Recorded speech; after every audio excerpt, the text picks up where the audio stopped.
Kalian pernah bingung gak sih tentang perbedaan rumah sakit kelas A, B, C, dan juga D? Nah, dalam video ini kita akan bahas tuntas tentang perbedaan dan layanan yang bisa kita dapatkan di setiap kelas rumah sakit. Yuk simak bersama! Sebelumnya, kenalin nama aku Magintalia Yusril Ayunovania dari Prodi Manajemen Informasi Kesehatan dengan NIM 2453578 SV24143 berdasarkan peraturan terbaru dalam Peraturan Menteri Kesehatan Nomor 3 Tahun 2020. Rumah sakit di Indonesia itu dibagi menjadi dua kategori loh. Yang pertama itu ada rumah sakit umum dan yang kedua ada rumah sakit khusus. Nah, dalam kategori rumah sakit umum ini, rumah sakit ini diklasifikasikan lebih lanjut menjadi 4 kelas, yaitu kelas A, B, C, dan juga D. Setiap kelas ini memiliki layanan dan fasilitas yang berbeda loh. Yuk kita mulai bahas dari kelas A dulu. Let's go! Sekarang mari kita lihat yuk perbedaan antara rumah sakit berdasarkan kelasnya. Yang pertama, ada rumah sakit kelas A. Ini adalah rumah sakit dengan fasilitas paling lengkap dan kemampuan medis yang sangat mumpuni. Rumah sakit kelas A harus memiliki minimal 250 tempat tidur. Jadi sudah pasti tempat ini bisa menampung banyak pasien. Di rumah sakit kelas A harus ada 4 spesialis dasar seperti penyakit dalam, anak, bedah, serta obstetri dan ginekologi. Kemudian ada 5 spesialis penunjang, 12 spesialis lainnya, dan yang menarik mereka harus memiliki 13 subspesialis. Rumah sakit kelas A ini bisa menangani berbagai perawatan medis yang sangat kompleks dan juga menyediakan berbagai layanan spesialistik.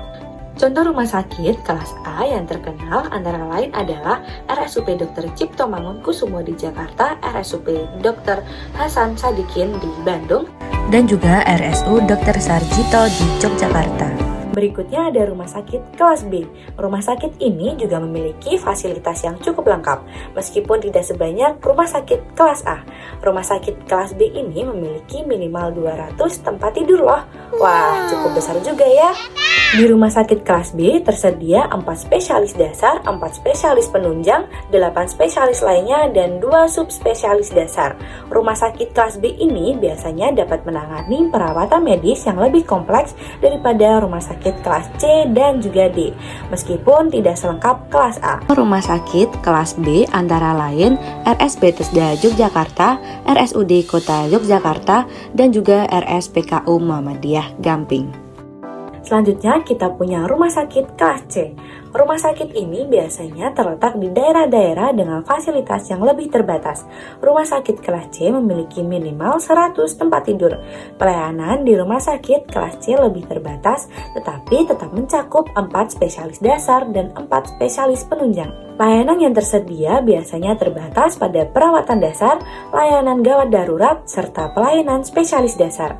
Beberapa contoh rumah sakit kelas C adalah RSU Sakinah Idaman, RSU Daerah Prambanan, dan RSU Hermina Yogyakarta. Dan terakhir ada rumah sakit kelas D. Rumah sakit ini memiliki fasilitas yang paling sederhana, namun tetap dapat memberikan pelayanan medis yang penting, terutama untuk kondisi yang tidak terlalu kompleks. Rumah sakit kelas D memiliki minimal 50 tempat tidur. Di rumah sakit kelas D tersedia 2 spesialis dasar dan mereka fokus pada layanan medis umum, layanan gawat darurat, serta keperawatan dan kebidanan. Walaupun fasilitasnya terbatas, rumah sakit ini tetap sangat membantu dalam kondisi darurat. Contoh rumah sakit kelas D adalah RSAMC Muhammadiyah, RS Islam Hidayatullah, dan RS Pratama Kota Yogyakarta. Jadi, seperti yang sudah kita bahas, perbedaan antara rumah sakit kelas A, B, C, dan juga D terletak pada fasilitas dan jenis layanan medis yang tersedia. Ketika memilih rumah sakit, pastikan untuk memilih yang sesuai dengan kebutuhan medis yang kalian perlukan. Semoga video ini dapat membantu teman-teman lebih memahami perbedaan kelas-kelas yang ada di rumah sakit. Sekian dari aku, terima kasih.